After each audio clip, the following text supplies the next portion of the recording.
નમસ્તે વિદ્યાર્થી મિત્રો, Ramani institute for civil services digital platform પર તમારું સ્વાગત છે. આજે આપણે હિસ્ટ્રીનું સોલ્યુશન કરાવવાનું છે. ખાસ કરીને રવિવારની જે એક્ઝામ હતી, પીઆઈની એક્ઝામ, પોલીસ ઇન્સ્પેક્ટરની એક્ઝામ, એની અંદર 40 થી 45 માર્ક જેટલું હિસ્ટ્રીનું ટોટલ પૂછાયેલું છે, ગુજરાત પ્લસ ભારત.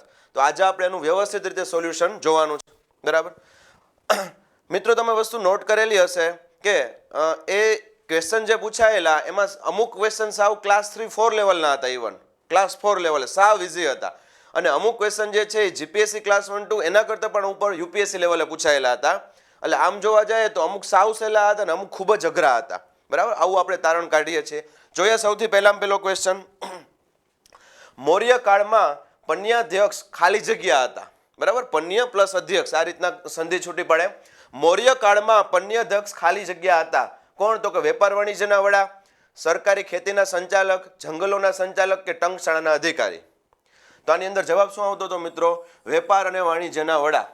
બરાબર, હંમેશા યાદ રાખવાનું, જીપીએસસી ક્લાસ 1-2 હોય, પીઆઈ હોય, ડીવાયએસ હોય, એસટીએ હોય, આ લેવલની જે પરીક્ષા હોય તેની અંદર ખાસ કરીને આ વડા પૂછે છે, એટલે કે અધ્યક્ષ પૂછે છે કે આ ખાતું સંભાળતો હતો વ્યક્તિ, તો એનું નામ શું હતું? આ ખાતું સંભાળતો હતો એ વ્યક્તિનું નામ શું હતું? જેમ કે અહીંયા વેપાર વાણિજ્યના વડા છે, પન્યાધ્યક્ષ છે. ભૂતકાળમાં એક પ્રશ્ન પૂછાઈ ગયો હતો કે કૃષિનો વડો છે, કૃષિનો વડો એ કયા નામથી ઓળખાતો હતો? તો સીતા અધ્યક્ષ. બરાબર, અને આ જ પરીક્ષામાં પૂછાયેલું છે મહેસૂલનો વડો છે, મહેસૂલનો વડો એ કયા નામથી ઓળખાય છે? સમાહર્તા. ઇન શોર્ટ મિત્રો, મૌર્ય વંશ અને ગુપ્ત વંશની શાસન વ્યવસ્થા કરી લેવી. મૌર્ય વંશ અને ગુપ્ત વંશની શાસન વ્યવસ્થા ખાસ કરીને ક્લાસ 1-2 લેવલે ડીવાયએસઓ, એસટી અને પીઆઈમાં પૂછાય છે. ચલો એનાથી આગળ જઈએ. ગુપ્તકાળ દરમિયાન નવનીતકમનો સુવિખ્યાત ગ્રંથ કોને લખ્યો હતો? બરાબર, અથવા તો કઈ બાબતે હતો? નવનીતકમ જે છે સુવિખ્યાત ગ્રંથ એ કયા ફિલ્ડની અંદર હતો અથવા કયા બાબતે હતો? તો ઔષધ. કેની વાત થાય છે? ઔષધ. બરાબર, મેડિકલ સાયન્સ આપણે કહી શકીએ, મેડિકલ કહી શકીએ. ગુપ્ત વંશમાં હતું, યાદ રાખજો. અને તમને ખ્યાલ જ છે કે ગુપ્ત વંશ દરમિયાન સ્થાપત્ય, શિલ્પ કલા, બરાબર, ઔષધિ, આપણે જે કઈ ચિકિત્સાલય કઈ, તેનું સૌથી વધુ ડેવલપમેન્ટ થયું છે, ઇમ્પ્રુવમેન્ટ થયું છે. અને એટલા જ માટે ગુપ્ત વંશ એટલે શું કહેવાય છે? પ્રાચીન ભારતનો સુવર્ણ યુગ. એ તમને ખબર હોવી જોઈએ. એનાથી આગળ જાય. નીચેનામાંથી 1949માં નીચેનામાંથી કોણે પોરબંદર ખાતે મહાત્મા ગાંધી કીર્તિ મંદિરનું ઉદ્ઘાટન કરેલું? ઇન શોર્ટ, કીર્તિ મંદિરનું ઉદ્ઘાટન કોને કરેલું હતું? તો એમાં કોણ આવશે? સરદાર વલ્લભભાઈ પટેલ. કીર્તિ મંદિર શું છે મિત્રો? એવું કહેવાય છે કે ગાંધીજી જે છે એનું રહેણાંક સ્થળ. બરાબર, ગાંધીજી જે છે એનું શું છે? રહેણાંક સ્થળ છે. ત્યાંથી એ પછી ક્યાં આવ્યા હતા? રાજકોટ આવ્યા હતા. એ પછી કબા ગાંધીના ડેલાની અંદર રહેલા. એ પછી તમને ખ્યાલ છે કે ક્યાંક ને ક્યાંક અભ્યાસ માટે લંડન ગયા. એ પછી સત્યાગ્રહ નાન તેને બધું આફ્રિકાની અંદર પણ કર્યું. અને ફરી પાછા ક્યાં આવે છે? ભારત. ભારતમાં આવ્યા પછી એ કોચરબ આશ્રમ હોય, સાબરમતી આશ્રમ હોય, બરાબર, અલગ અલગ આશ્રમની અંદર રહેલા છે. બરાબર, તો ગાંધીજીના આપણે સ્થળ કહીએ રહેણાંકના, તો કીર્તિ મંદિર છે. એ પછી કબા ગાંધીનો ડેલો છે. પછી ક્યાં ગયા હતા? લંડન 3 વર્ષ થયા. પછી ફરી પાછા ભારત આવ્યા. પછી ફરી પાછા ક્યાં ગયા? આફ્રિકા 22 વર્ષ જેવું રહ્યા, 20 થી 22 વર્ષ જેવું. ફરી પાછા ક્યાં આવ્યા? આપણા ગુજરાતની અંદર. અને શરૂઆતની અંદર કયો આશ્રમની શરૂઆત કરી હતી? કોચરબ આશ્રમ. કોચરબ આશ્રમ પછી કયો આવ્યો હતો? સાબરમતી આશ્રમ. ત્યાં રહ્યા. અને પછી ડાયરેક્ટ ક્યાં વયા ગયા હતા? વર્ધા આશ્રમે. કયા આશ્રમે? વર્ધા આશ્રમે, જે મહારાષ્ટ્રની અંદર આવે. બરાબર, તો આ બધાય ગાંધીજીના શું છે? રહેણાંક સ્થળ છે, જે તમને ખબર હોવી જોઈએ. એમાંનું એક એટલે કયું? કીર્તિ મંદિર. બરાબર, એવું કહેવાય છે મિત્રો, આ કીર્તિ મંદિર જે છે હાલ તો શું છે? એક મેમોરિયલ છે. બરાબર, હાલ તો એક મ્યુઝિયમ જેવું કહી શકીએ એક રીતે. પણ શરૂઆતમાં પહેલાના સમયમાં એવું કહેવાય કરમચંદ ગાંધી, ઉત્તમચંદ ગાંધી એ લોકો રહેતા હતા.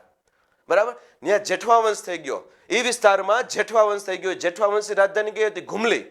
અને એ સમયે એ જેઠવા વંશના એલું શું હતા? દિવાન હતા. યાદ રાખજો, શું હતા? દિવાન. ઉત્તમચંદ આપણે કહીએ છીએ, કરમચંદ કહીએ છીએ. પછી છેલ્લે કોણ આવે છે? તો કે ગાંધીજી. બરાબર, ચલો એનાથી આપણે આગળ જઈએ. નીચેના પૈકી કઈ જોડી સાચી છે? બરાબર, કઈ જોડીઓ સાચી છે એવો પ્રશ્ન પૂછ્યો છે. જોઈ લે એક પછી એક. અહીંયા એલિમિનેશન મેથડ તમને આવડવી જોઈએ. બરાબર, જો કે આ તો ઇઝી છે, પણ ઘણા જોડકાઓ આપેલા હોય કે જેની અંદર તમને ખબર ન હોય સાચું કયું છે, પણ અમુક ખબર હોય કે આ તો આવે જ નહીં. તો એને આપણે શું કહીએ છીએ? Elimination method. જો પહેલું છે કાલિદાસે લખેલું માલવિકાગ્નિ મિત્ર. That is right. બરાબર, કાલિદાસ ગુપ્ત વંશમાં થઈ ગયા. માલવિકાગ્નિ મિત્ર નામનો ગ્રંથ લખ્યો હતો. ગ્રંથ જે છે એ શું હતું? તો કે નાટક હતું. યાદ રાખજો, કાવ્ય મહાકાવ્ય નહોતું. શું હતું? નાટક હતું.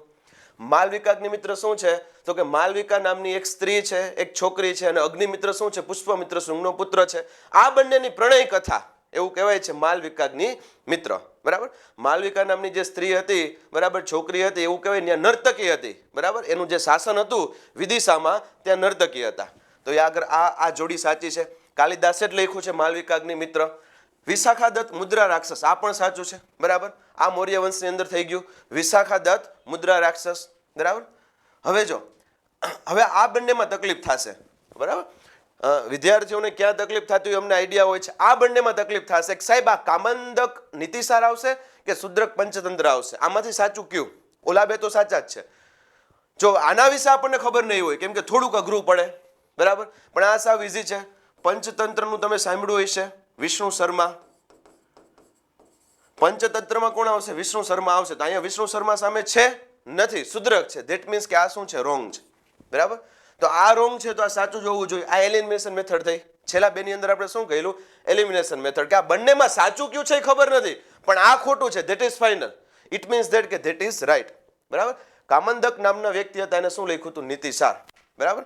ચલો, તો આમાં તમારો ઓપ્શન કયો આવશે? આપણે એવું કહી શકીએ, એક આ સાચું, 2 અને આ 4. તો 1, 2 અને 4. બરાબર. આ સાચો ઓપ્શન છે 1, 2 અને 4. ચલો એનાથી આગળ જઈએ.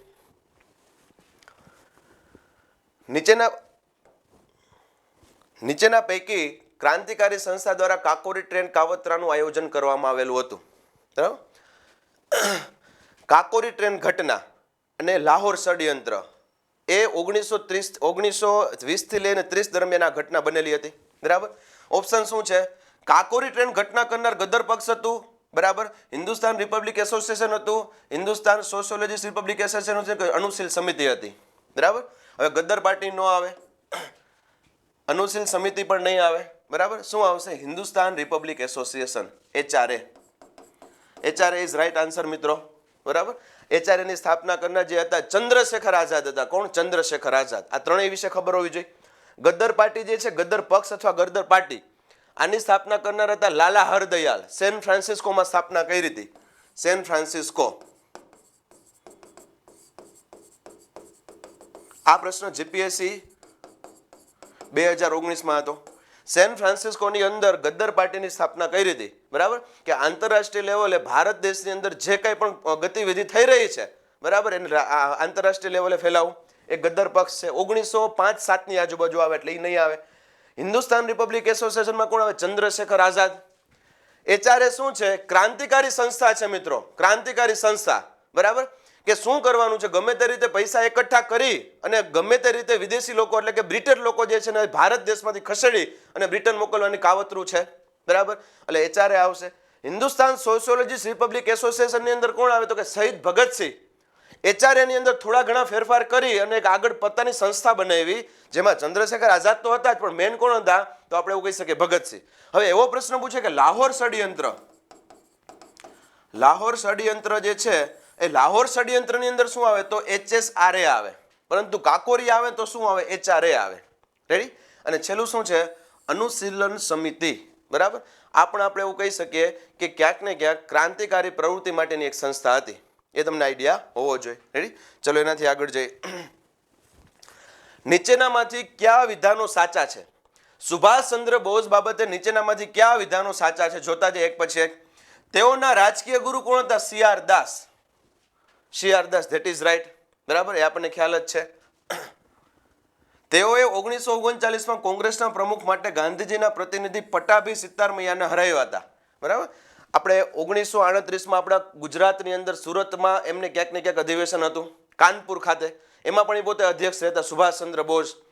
1939ની અંદર માં પણ અધ્યક્ષ રહ્યા, પણ હરાવ્યા કોને તે મહત્વનું છે? પટ્ટાભી સિતારમૈયાને. તો આ પણ સાચું છે. પહેલું વાક્ય સાચું, બીજું વાક્ય સાચું. બરાબર. ત્રીજું વાક્ય, તેઓનું સ્લોગન કેવું છે? ચલ્લો દિલ્હી. એ તો આપણને બધાને ખ્યાલ જ છે ને, સૂત્ર આપેલું છે ચલ્લો દિલ્હીનું. છેલ્લું છે રવિન્દ્રનાથ ટાગોરે તેઓને દેશ નાયક તરીકે નવજ્યા હતા. ઇટ મીન્સ ધેટ 1, 2, 3 અને 4 બધા સાચા. બરાબર. આપણે એવું કહી શકીએ. તો ઓપ્શન જે છે એ આવશે. 1, 2, 3 અને 4 બધા સાચા છે. રેડી. આ ખ્યાલ હોવો જોઈએ. ચલો એનાથી આગળ જઈએ. સાબરમતીથી દાંડી સુધીની દાંડી કૂચ કેટલા દિવસની હતી? તો 24 દિવસની. કેટલા દિવસ મિત્રો? 24 દિવસ, બરાબર. 12 માર્ચે શરૂઆત થઈ, તમને ખ્યાલ જ છે. 12 માર્ચે એમની શરૂઆત થઈ હતી. માઇલમાં પૂછે તો 241 માઇલ છે, બરાબર, અને 385 કિલોમીટર થાય. 385 શું થાય? કિલોમીટર થાય. દાંડી કૂચ એટલે એવું કહેવાય છે વિશ્વના 1 થી 10 જે આપણે એવું કહીએ છીએ કે દેશની આઝાદી માટેની ચળવળ હોય વિશ્વની 1 થી 10 એમાંની એક દાંડી કૂચ છે, બરાબર. અને દાંડી રૂટ જે છે એને ક્યાંક ને ક્યાંક વર્લ્ડ હેરિટેજ સાઇટ માટે અથવા તો રૂટ માટેનું દરજ્જોની વાત થતી હતી, પણ ખરેખર આગળ જતાં મળ્યું નથી. એટલે નેશનલ હેરિટેજ વે આપણે કહી શકીએ, વર્લ્ડ હેરિટેજ વે નહીં, એ આપણને ખ્યાલ હોવો જોઈએ. ચલો એનાથી આગળ જઈએ. વિધાનસભાઓમાં બેઠક અથવા નોકરીઓના સ્વરૂપે વિધાનસભાઓમાં બેઠક અથવા નોકરીના સ્વરૂપે કચડાયેલ વર્ગોના હિતોનું રક્ષણ કરવું જરૂરી ન હતું, પરંતુ જળમૂળમાંથી અસ્પૃશ્યતા નાબૂદ કરવી જોઈએ. આવું કોને કીધું છે? ગાંધીજીએ, બરાબર. ગાંધીજીનું એવું કેવું થાય છે કે જળમૂળમાંથી અસ્પૃશ્યતા નાબૂદ કરો એટલે બીજી બધી જગ્યાથી ધીરે ધીરે નીકળતું જશે. તો આમાં જવાબ આવશે ગાંધીજી. સ્વતંત્ર ભારતમાં સરદાર પટેલને નીચેના પૈકી કયા મંત્રાલયો આપવામાં આવેલા હતા? બરાબર, આ તો બધાને ખ્યાલ જ છે, ગૃહ મંત્રાલય. આમાં બીજું એક એડ કરી દેવાનું, સહાય અને પુનઃવસવાટ, બરાબર. સરદાર વલ્લભભાઈ પટેલ જે ક્યાંક ને ક્યાંક નાયબ વડાપ્રધાન તરીકે લઈ ચૂકેલ છે, બરાબર. એ સમયે એમને આ ક્યાંક ને ક્યાંક ખાતા સોંપવામાં આવેલા. ઋગ્વેદ સમયે, એના પછીનો પ્રશ્ન, ઋગ્વેદ સમયે સ્ત્રીઓની સ્થિતિ, ખાસ કરીને આખો પ્રશ્ન જે છે એ સ્ત્રીઓની સ્થિતિ બાબતે છે. ઋગ્વેદ સમયે સ્ત્રીઓની સ્થિતિ બાબતે નીચેનામાંથી કયા વિધાનો સાચા નથી? આ અહીંયા સુધી પહોંચજો. ઘણીવાર આપણે ભૂલ કરી જાય છે, અહીંયા સુધી નથી પહોંચતા. સાચા નથી એવું કીધું છે, બરાબર છે. જોઈએ હવે કયું સાચું નથી આ ચારમાંથી. હવે તમને યાદ છે મિત્રો કે ઈસવીસન પૂર્વે 15મી સદી, ઈસવીસન પૂર્વે 15મી સદી દરમિયાન વૈદિક યુગની શરૂઆત થઈ હતી. વૈદિક યુગ કઈ રીતે નામ પડ્યું હતું? કે આ સમયગાળા દરમિયાન 4 વેદની રચના થઈ હતી, બરાબર. ઈસવીસન પૂર્વે 1500 થી લઈ અને 1000 આ સમયગાળો જે છે ભારતની અંદર ઋગ્વેદકાલીન ભારત તરીકે ઓળખાય છે. ઋગ્વેદકાલીન ભારત, બરાબર. અને એ જ પછી 1000 થી લઈ અને 600 નો સમયગાળો જે છે એ ઉત્તર વૈદિક યુગ તરીકે ઓળખાય છે. ફરી પાછું, બરાબર. 1500 થી લઈ અને 1000 નો સમયગાળો ઋગ્વેદકાલીન ભારત અને 1000 થી 600 નો સમયગાળો ઉત્તર વૈદિક યુગ તરીકે ઓળખાય છે. ઋગ્વેદકાલીન ભારત એટલા માટે કેમ કે આ 1500 થી 1000 દરમિયાન કેનું નિર્માણ થયું હતું? ઋગ્વેદ ગ્રંથનું. કેનું નિર્માણ થયું હતું? ઋગ્વેદ ગ્રંથનું. એટલા માટે નામ પડ્યું ઋગ્વેદકાલીન ભારત. અને બાકીનું 1000 થી 600 છે એ સમયગાળા દરમિયાન કેનું નિર્માણ થયું? બાકીના 3 ગ્રંથ, બરાબર. સામવેદ, યજુર્વેદ, અથર્વેદ. અને એ સમયગાળો ઉત્તર વૈદિક યુગ તરીકે ઓળખાય છે. હવે જો તમે વૈદિક યુગ સારી રીતે સ્ટડી કર્યો હોય તો તમને ખબર પડે કે આ જે છે ને પોઝિટિવ યુગ હતો. આ જે છે પોઝિટિવ યુગ હતો અને આ થોડોક નેગેટિવ. ધીરે ધીરે નેગેટિવ શા માટે? કેમ કે આ સમયગાળો એવો હતો 1000 થી 600 નો, ત્યારે ધીરે ધીરે આપણે જે કંઈ પણ અંધશ્રદ્ધા કહીએ છીએ, બરાબર, મેણા ટોણા મંત્ર આ તે બધું ચાલુ થઈ ગયું હતું. જ્યારે આની અંદર એવું કશું હતું નહીં, બરાબર. ઋગ્વેદકાલીન ભારતની અંદર સ્ત્રીઓની સ્થિતિ ખૂબ જ સારી હતી એવું કહેવાય છે મિત્રો. એવું કહેવાય છે કે ક્યાંક ને ક્યાંક એમને કોઈ પણ સમિતિની અંદર બેસવું હોય, ભાગ લેવો હોય, પાર્ટિસિપેટ કરી શકતા હતા, બરાબર. ગ્રંથ લખી શકતા હતા, સ્વયંવર હતું, એ બધું સારું હતું, બરાબર. પિતાની જે મિલકત હોય એ મિલકત પણ એમને મળતી. ક્યારે? તો કે ઋગ્વેદકાલીન ભારતમાં. જ્યારે અનુવૈદિક યુગ આવ્યો, અનુવૈદિક યુગ અથવા ઉત્તર વૈદિક યુગ, આ સમયગાળા દરમિયાન શું થયું? તો કે ધીરે ધીરે સ્ત્રીઓની સ્થિતિ કથળતી ગઈ એવું કહી શકે. સ્ત્રીઓની સ્થિતિ કથળતી ગઈ, બરાબર. આ જ સમયગાળા દરમિયાન જે છે 4 વર્ણની શરૂઆત થઈ, બ્રાહ્મણ, ક્ષત્રિય, વૈશ્ય અને શુદ્ર, બરાબર. એ ચાર વર્ણ જે છે ખરેખર 1000 ના સમયથી વ્યવસ્થિત ચાલુ થયા. એટલે એ સમયે ધીરે ધીરે સ્ત્રીઓની સ્થિતિ કથળી, જ્યારે અહીંયા સ્ત્રીઓની સ્થિતિ સારી હતી. એટલે મોસ્ટ ઓફ વાક્ય જે છે સાચા હશે, બરાબર. જોઈએ, કન્યાઓ માટે ઉપનયનન અને યજ્ઞોપવિત વિધિ કરવામાં આવતી, તો કે આ સાચું છે, બરાબર. કિશોરોની જેમ કન્યાઓને પણ શિક્ષણ પ્રાપ્ત કરતા, બરાબર. એવું નહોતું કે માત્ર પુરુષોને અથવા તો છોકરાઓ જે છે એને જ શિક્ષણ આપવામાં આવતું, સ્ત્રીઓ પણ ક્યાંક ને ક્યાંક શિક્ષણ પ્રાપ્ત કરતા અને બ્રહ્મચર્યનું પાલન કરતા. એને છૂટ હતી કે બ્રહ્મચર્ય જે છે એનું પાલન કરવું હોય તો તમે કરી શકો. જ્યારે આગળ જતા શું થયું હતું, બરાબર, તો કે આ સમયગાળા દરમિયાન દીકરીને દૂધ પીતીની શરૂઆત થઈ ગઈ, બરાબર. દીકરીનો અભ્યાસ ન કરાવતા, બાળ લગ્ન કરી દેતા, એવું બધું જે છે ક્યાંક ને ક્યાંક ઉત્તર વૈદિક યુગમાં વધુ જોવા મળ્યું છે. જ્યારે એવું ખાસ જોવા મળેલું નથી. એટલા માટે આપણે કહીએ છીએ ઋગ્વેદકાલીન ભારત છે પોઝિટિવ ટર્મ્સમાં વધારે છે, જ્યારે ઉત્તર વૈદિક યુગ છે ધીરે ધીરે નેગેટિવ તરફ આગળ જાય છે, બરાબર. ઋગ્વેદકાલીન ભારતમાં માત્ર આપણે એવું કહી શકીએ પશુપાલન હતું. એનો મુખ્ય વ્યવસાય શું? પશુપાલન. અને કબીલાઈ પંથી ગ્રામીણ સંસ્કૃતિ હતી. જ્યારે ઉત્તર વૈદિક યુગ જેવો આવ્યો એવું આપણે એવું કહી શકીએ કે ક્યાંક ને ક્યાંક ગ્રામીણની સાથોસાથ શહેરી સંસ્કૃતિની શરૂઆત થઈ. બરાબર. જમીન જે છે એની લાલસા વૈધી રાજાઓની, જ્યારે અહીંયા એવું કંઈ હતું નહીં. ચલો એનાથી તો આ બંને સાચા મિત્રો. ત્રીજું, સ્ત્રીઓ પણ વેદનો અભ્યાસ કરી શકતી. Very good. બરાબર, એ પણ સાચું. અનેક સ્ત્રીઓ દ્રષ્ટાઓએ વૈદિક સ્ત્રોતની રચના પણ કરેલી છે. ઓકે, ચારે ચાર સાચા છે. તો પ્રશ્નમાં શું પૂછ્યું છે? ક્યાં ખોટા છે? તો આમાંથી એક પણ ખોટો નથી. તો જવાબ શું આવશે? ઉપરોક્ત પૈકી કોઈ નહીં. બરાબર. ખૂબ જ સરસ ટોપિક છે વૈદિક યુગ મિત્રો. અભ્યાસ કરીએ એટલે મજા આવે. બરાબર. એનાથી આગળ જઈએ છીએ. બંગાળની કાયમી જમાબંધી 1793 બાબતે કયા વિધાનો સાચા છે? કાયમી જમાબંધી બાબતે કયા વિધાનો સાચા છે? હવે પહેલા એક મિનિટ અહીંયા જોઈ લ્યો. કાયમી જમાબંધી દાખલ કરનાર વ્યક્તિ કોણ હતા? કોર્નવોલિસ. કોણ હતા? કોર્નવોલિસ. બરાબર. એના પછી આવે રૈયતવાળી પત્તી. રૈયતવાળી પત્તી, બરાબર, એ દાખલ કરનાર કોણ હતા? Hectare Munro. નામ શું હતું? મુનરો. બરાબર. અને ત્રીજા નંબર ઉપર જે આવશે કાયમી જમાબંધી, પછી આવશે રૈયતવાળી પત્તી. બસ આ બે. એમાં ખાસ કરીને કાયમી જમાબંધી વિશે આપણે જોવાનું છે. બરાબર.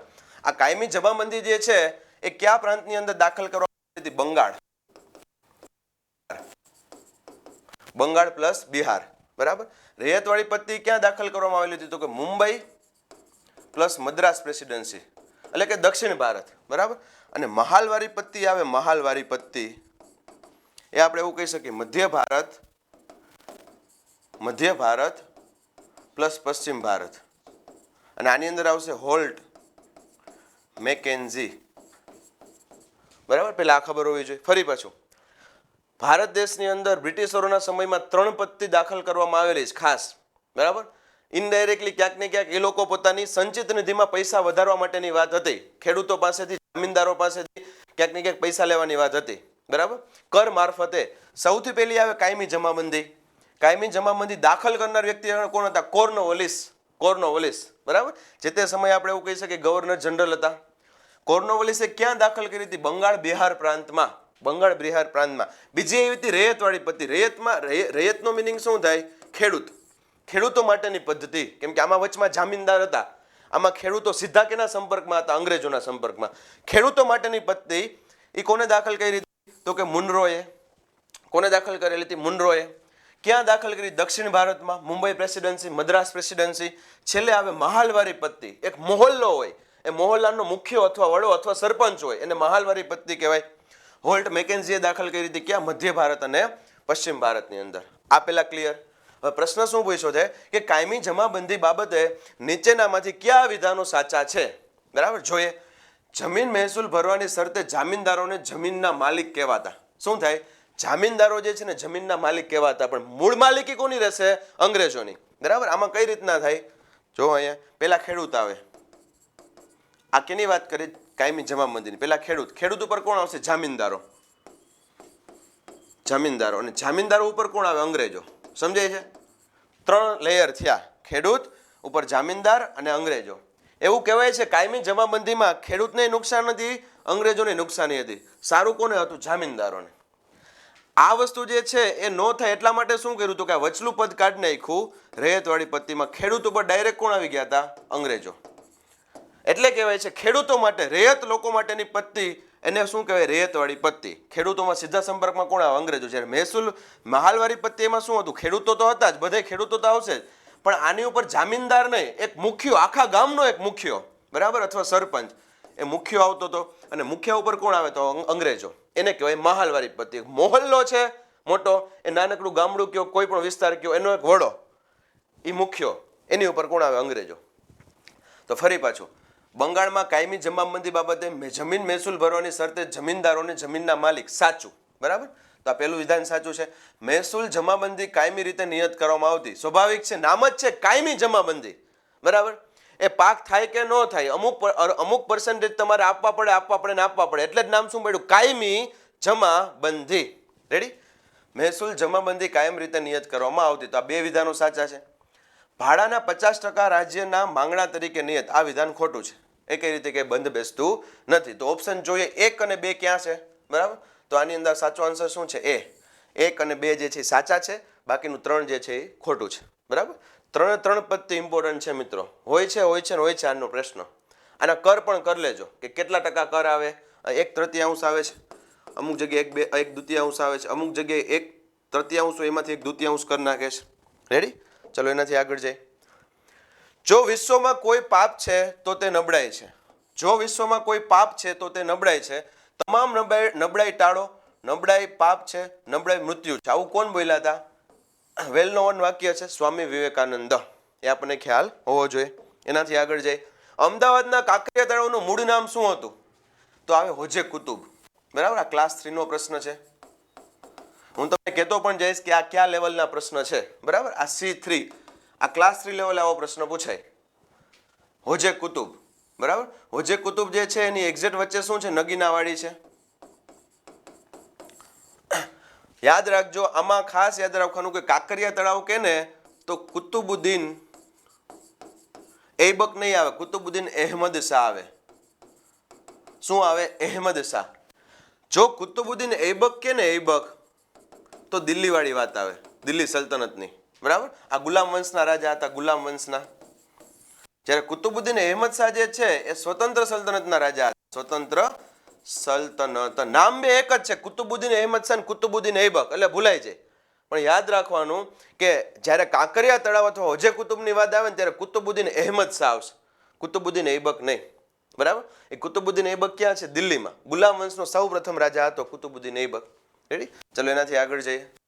યસ, તો આ યાદ રાખજો, હોજે કુતુબ, કાંકરિયા તળાવ.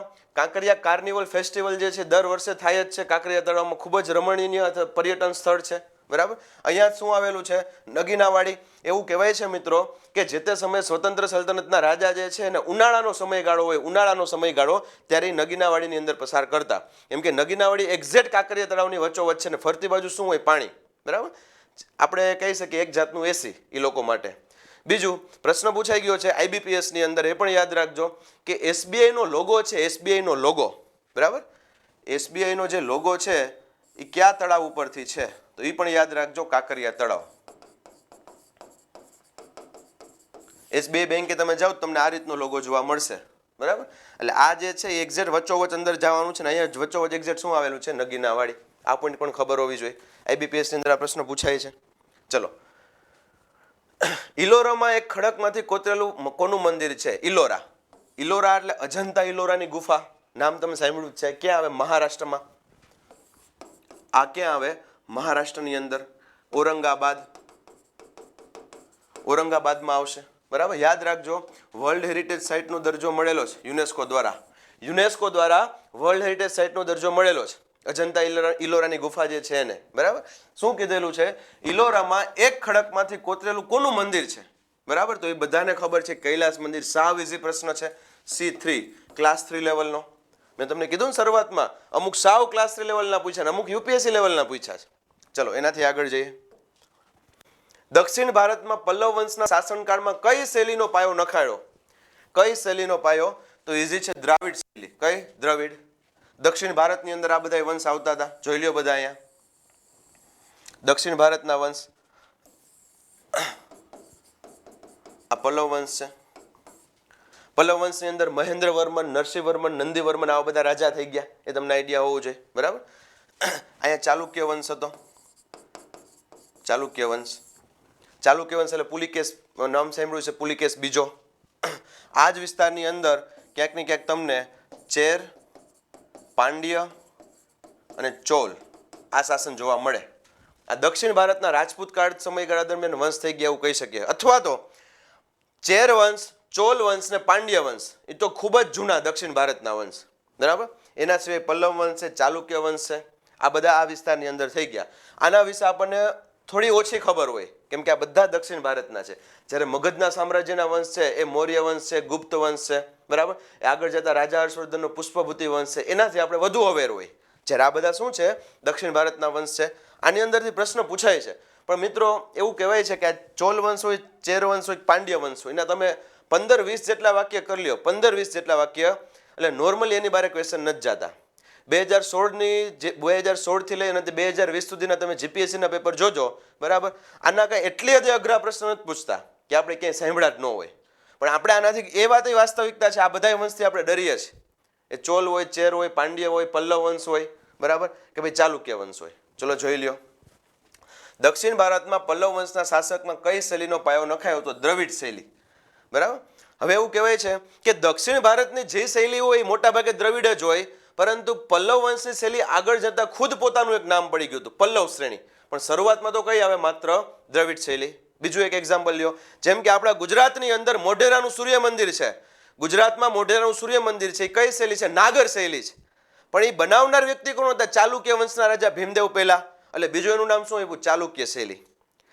બીજું હજી એક આપણે નામ કહી શકીએ કે ઈરાનની શૈલીને મળતી આવતી હતી, એટલે હજી એક એનું નામ છે ઈરાની શૈલી. પણ છેલ્લે 2019માં એસટીની પરીક્ષા હતી, જૂન મહિનામાં 2019માં એસટીની પરીક્ષા હતી. એમાં પ્રશ્ન પૂછાણો હતો, મોઢેરાનું સૂર્ય મંદિર નીચેનામાંથી કઈ શૈલીનું છે?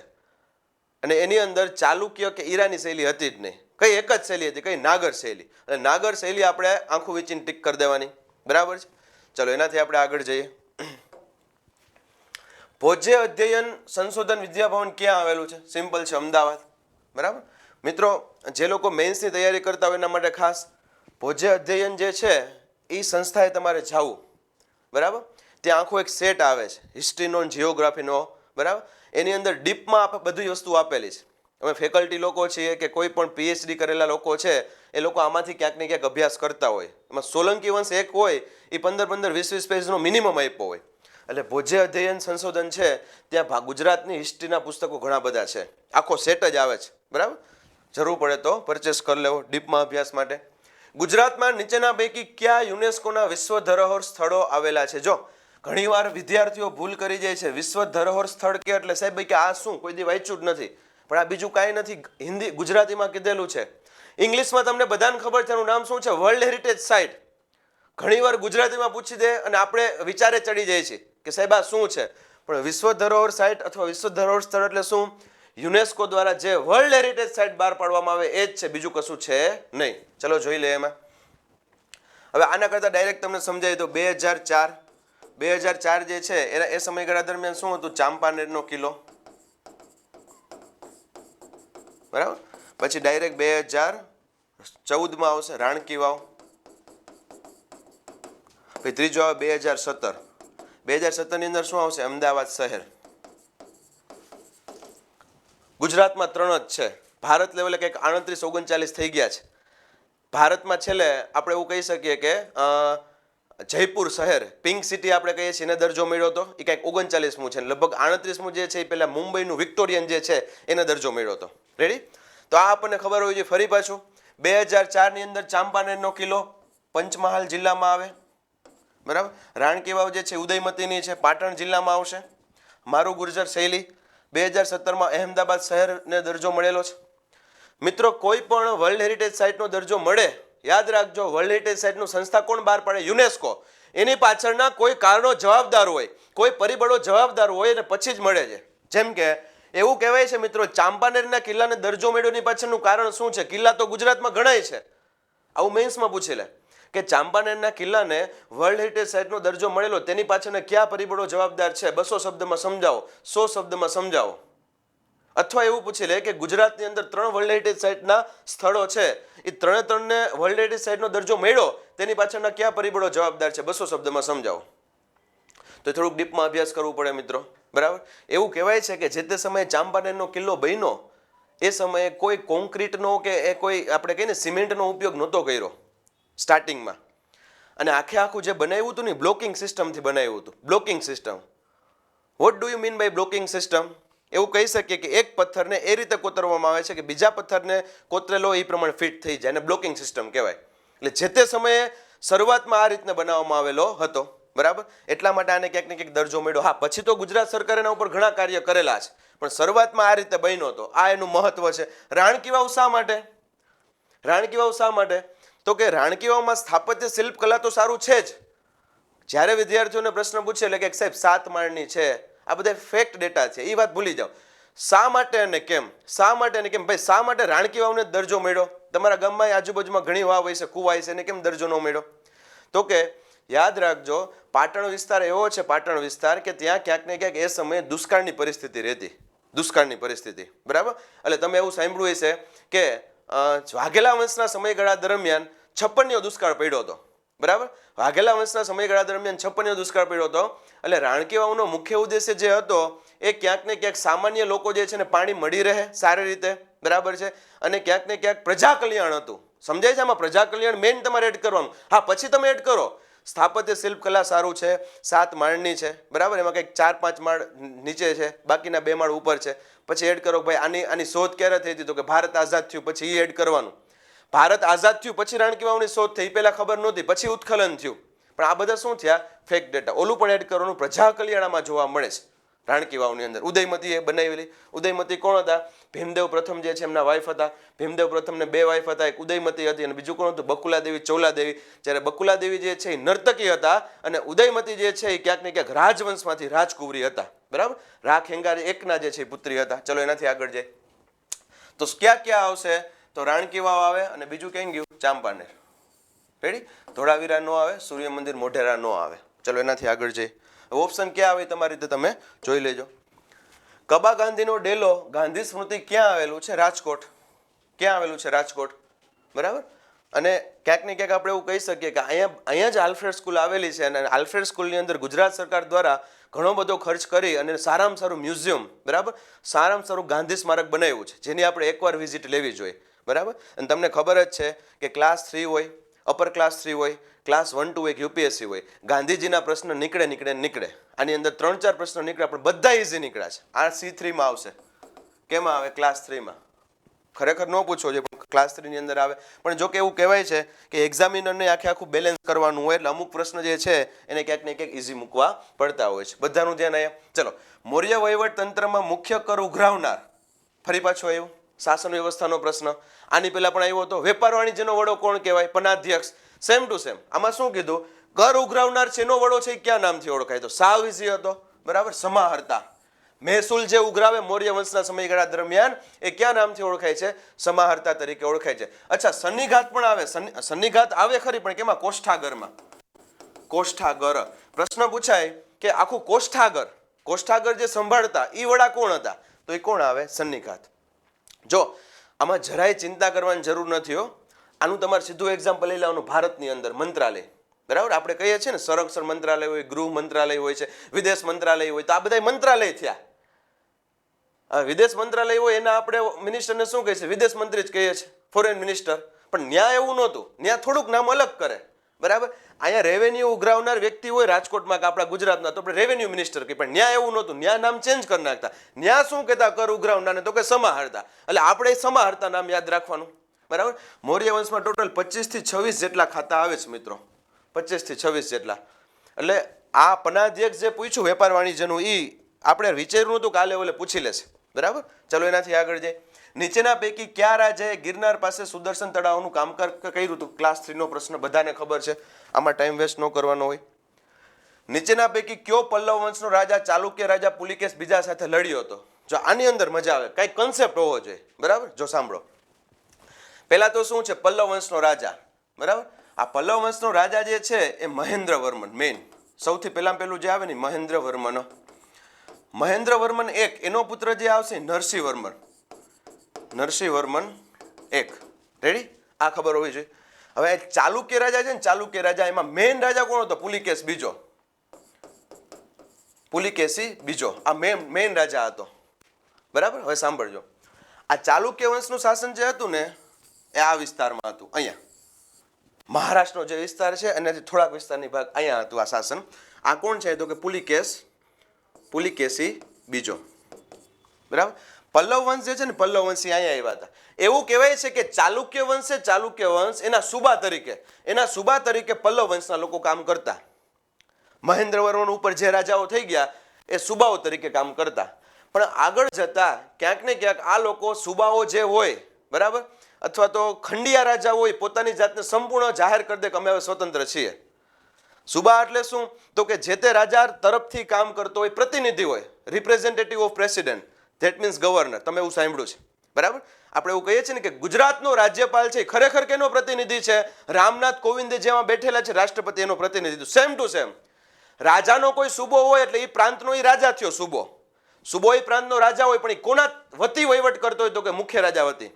પણ એ સૂબાની નિયત બગડે તો સૂબો શું કરે? પોતાની જાતને સ્વતંત્ર જાહેર કરી દે. જેમ કે તમે સાંભળેલું છે, બરાબર છે, જફર ખાન જે છે ગુજરાતનો સૂબો હતો, બરાબર છે, અને એ જફર ખાને પોતાની જાતને સ્વતંત્ર જાહેર કરી નાખી. શા માટે? તો કે એને ખબર પડી કે હું જેનો સૂબો છું તુગલક વંશનો, એ તુગલક વંશ ઉપર આક્રમણ થયા એટલે તુગલક વંશ નબળું પડી ગયું છે, તો એ સૂબો થયો. ખંડિયા રાજા કોને કહેવાય? રાજા હોય પણ દર વર્ષે ખંડણી ભરતા હોય એટલે એનું પોતાનું માન સન્માન જળવાઈ રહે. પણ આ ખંડિયા રાજા કયો કે સુબા કયો, એની નિયત ફરે અને એને એવું લાગે કે મારા મહારાજા છે એની હાલત થોડીક ખરાબ થઈ છે એટલે પોતાની જાતને શું જાહેર કરી દે? સ્વતંત્ર. સેમ ટુ સેમ અહીંયા એવું બને છે, બરાબર? કે ક્યાંક ને ક્યાંક પલ્લવ વંશના રાજા હતા, પલ્લવ વંશના લોકો આ વિસ્તારમાં શાસન કરતા હતા, તામિલનાડુની વિસ્તારની અંદર, અને સમય જતા એ પોતાની જાતને સ્વતંત્ર જાહેર કરવા ઉપર જાય છે, જેથી કરીને પુલિકેશી બીજો જે છે જેને સહન થતું નથી, અથવા તો એવું કહી શકીએ ચાલુક્ય વંશથી સહન થતું નથી. આવું આપણે કંઈક મગજમાં ઉતારી શકીએ. અને એ પછી શું કરે છે? આક્રમણ કરે છે. આક્રમણ કોના ઉપર કરે છે? મહેન્દ્ર વર્મન ઉપર. એટલે આનો આન્સર શું આવે? મહેન્દ્ર વર્મન. કેના ઉપર આક્રમણ કરે? મહેન્દ્ર વર્મન એક ઉપર, બરાબર? પુલિકેશી એટલે એવું કહેવાય છે મિત્રો ખૂબ જ પરાક્રમી રાજા, કેમ કે આ જ પુલિકેશી બીજાએ અહીંયા એક યુદ્ધ થયું નર્મદા કાંઠે યુદ્ધ થયું, અને કોને હરાવ્યા હતા? રાજા હર્ષવર્ધનને. હર્ષવર્ધનનું શાસન આ વિસ્તારમાં હતું, બરાબર છે, હરિયાણા અને યુપીની અંદર. થાણેશ્વર એની રાજધાની હતી, કનોજ ને થાણેશ્વર બંને. તો કનોજ અને થાણેશ્વરથી આ બાજુ આવ્યા, નર્મદા નદી બાજુ, આ ઉપર ગયા. નર્મદા નદી કાંઠે યુદ્ધ થયું. ક્યાં રાજાનું? પુલિકેશ બીજાનું, હર્ષવર્ધનનું. કોણ જીતા? પુલિકેશ બીજા. હર્ષવર્ધનનું સામ્રાજ્ય પૂરું થઈ ગયું 647 ની આજુબાજુ. રેડી? પુલિકેશ બીજાને હજી હક નથી થતું એટલે મહેન્દ્ર વર્મન ઉપર આક્રમણ કરે છે. એટલે મહેન્દ્ર વર્મન અમુક પ્રાંત હારી જાય છે. પણ આનો બદલો કોણ લે? પાછું ખ્યાલ છે? નરસિંહ વર્મન પ્રથમ. મેં અભી જિંદા હું, મેં અભી આતા હું. કોણ આવે છે? નરસિંહ વર્મન પ્રથમ. બાહુબલી જોયું છે ને? બાહુબલીમાં આવે છે, બરાબર? મહેન્દ્ર બાહુબલી. તો આ નરસિંહ વર્મન પ્રથમ જે છે, હવે યાદ રાખજો, નરસિંહ વર્મન પ્રથમ કેને પાછો હરાવે? પુલિકેશ બીજાને. આખી સિક્વન્સ યાદ રાખવાની છે. પુલિકેશ બીજો કોને હરાવે? હર્ષવર્ધનને. પુલિકેશ બીજો કોને હરાવે? મહેન્દ્ર વર્મનને હરાવે. પણ મહેન્દ્ર વર્મનનો પુત્ર નરસિંહ વર્મન પ્રથમ એ કોને હરાવશે? તો કે પુલિકેશ બીજાને, બરાબર? એટલે યાદ રાખવાનું છે કે નીચેના પૈકી કયો પલ્લવ રાજા ચાલુક્ય રાજા પુલિકેશ બીજા સાથે લડ્યો છે? ખાલી લડ્યો છે તો મહેન્દ્ર વર્મન. જો હવે તમને એમ થાય કે સાહેબ આમાં નરસિંહ વર્મન લડ્યો છે, પણ એ ઓપ્શનમાં જ નથી, જોઈ લેજો. નરસિંહ વર્મન ક્યાંય એટલે ક્યાંય ઓપ્શનમાં છે નહીં. બાકી આપણે આ ઓપ્શન ન લખી શકીએ. બે ઓપ્શન આવે તો ક્રેશ થાય, બરાબર? લડ્યો છે, લડ્યો નથી. ખરેખર એવું કહેવાય છે કે સામે શરણાગતિ શિકાર લીધી હતી ને અમુક પ્રાંત ખરેખર કોને આપી દીધા હતા? ચાલુક્ય વંશને. આ ખબર હોવી જોઈએ. ખરેખર મિત્રો દક્ષિણ ભારતના બધા વંશો છે એનાથી આપણે દૂર જતા હોઈએ છીએ, પણ એ પલ્લવ વંશ છે, ચાલુક્ય વંશ છે, ચેર વંશ છે, પાંડ્ય વંશ છે, બરાબર, ચોલ વંશ છે, ખરેખર ક્યાંક ને ક્યાંક મજાના છે, બરાબર, એકબીજા સંકળાયેલા છે. અને આ લોકોની બુદ્ધિ કેવી હતી હું તમને કહું, વેપારી બુદ્ધિ હતી. ચોલ વંશ, ચેર વંશ ને પાંડ્ય વંશ જાણીને આશ્ચર્ય થશે. ચોલ વંશ, ચેર વંશ અને પાંડ્ય વંશનું ખરેખર જો તમે અસ્તિત્વ જોવો ને તો ઈસવીસન પૂર્વે 3જી સદીથી હતું. ઈસવીસન પૂર્વે 3જી સદીથી લઈ 12મી 13મી સદી સુધીનું શાસન હયાત રહ્યું. આમ જોવા જઈએ ને આપણે તો એ 1400-1500 વર્ષ સુધી. એટલે આપણને વિચાર આવે કે સાહેબ આપણે આ મૌર્ય વંશ ને એ તો બધે 150 વર્ષ વધીને ગુપ્ત વંશ 350 વર્ષ. આ લોકો આટલું શાસન 1000 વર્ષ, 1500 વર્ષ. પણ સાંભળજો, એક ધારું શાસન ન હોય આ લોકોનું. એને એવું લાગે કે આપણે હારી જાય એમ છીએ એટલે એ લોકો યુદ્ધની અંદર વીરગતિ ન પામતા. સાંભળજો, શું કરતા? શરણાગતિ સ્વીકારતા. કહું છું ને, વેપારી બુદ્ધિ, બરાબર? શરણાગતિ સ્વીકાર લે અને પછી શું બની જાય? સુબા બની જાય. કાં શું બની જાય? ખંડિયા રાજા બની જાય. હવે જે ખંડિયા રાજા સુબો બન્યો છે ને એ જ આગળ જતા એને એવું લાગે કે ઓલા લોકોનું જરાક શાસન નબળું થયું એટલે એના ઉપર આક્રમણ કરે. તો ઓલોય પાછો શું કરશે? કાંઈ વાંધો નહીં, હવે હું સ્વીકાર લઉં છું, હું ખંડિયા રાજા બની જાઉં, હું સુબો બની જાઉં. એટલા માટે ચોલ વંશ, ચેર વંશ કે પાંડ્ય વંશના તમે મૂળ જોવો ને, મૂળ તો ઈસવીસન પૂર્વે 3જી સદીથી છે, બરાબર? અને એટલે આપણે એ બધું કેમ આપેલું? સંગમ સાહિત્યમાં આપેલું. સંગમ સાહિત્ય દક્ષિણ ભારત વિશે તમારે સ્ટડી કરવું હોય તો સંગમ સાહિત્યને સારી રીતે સ્ટડી કરવું પડે. જ્યારે આપણું ઉત્તર ભારત છે, મધ્ય ભારત છે, એની અંદર મૌર્ય વંશ હોય કે ગુપ્ત વંશ હોય તો એના બધા લેખ વાંચવા પડે, અથવા તો એનું જે આપણે અભિલેખ કહીએ, શિલાલેખ કહીએ કે એના જે ગ્રંથ હોય, માલવિકા મિત્ર ગ્રંથ છે, બીજા કોઈ પણ એ વાંચવા પડે. પણ દક્ષિણ ભારતમાં એક જ હતું સંગમ સાહિત્ય, જે મોસ્ટ ઇમ્પોર્ટન્ટ આપણે કહીએ છીએ. રેડી? તો આ પલ્લવ વંશની વાત થઈ. એનાથી આગળ જઈએ. યસ, તો આની અંદર જવાબ શું આવશે મિત્રો એ જોઈ લ્યો પહેલા.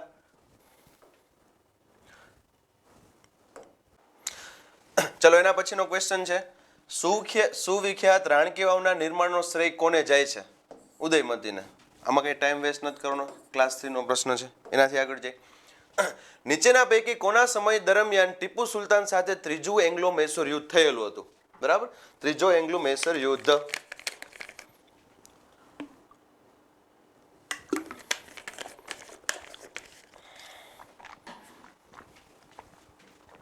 ચલો આ જોઈ લ્યો, એંગ્લો મૈસૂર યુદ્ધ.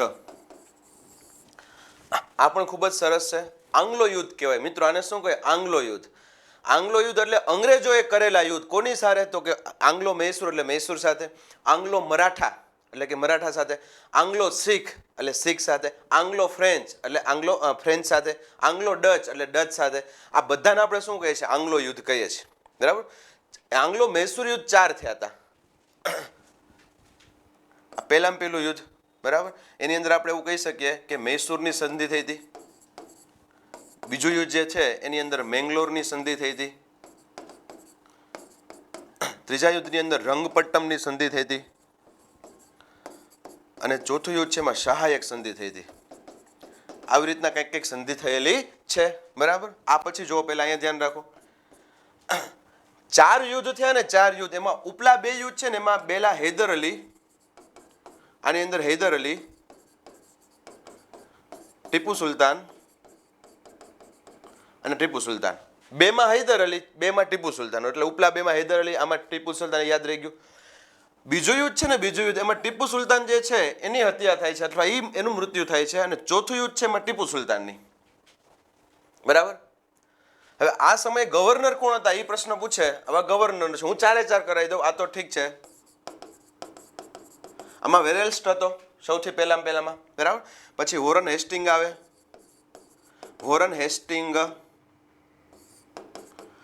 હવે જોજો, ખાલી હેસ્ટિંગ કે ને, ખાલી હેસ્ટિંગ એ પણ અલગ, અને વોરન હેસ્ટિંગ કે એ પણ અલગ.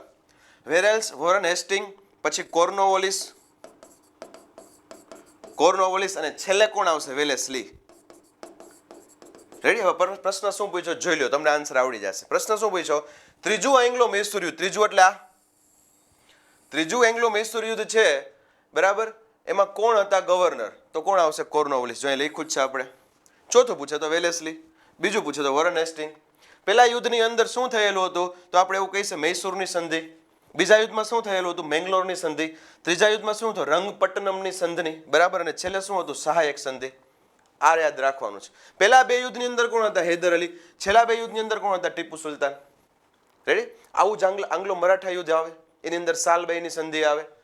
બરાબર છે. દ્વિઘાટની સંધિ આવે છે. ચલો એનાથી આગળ જઈએ.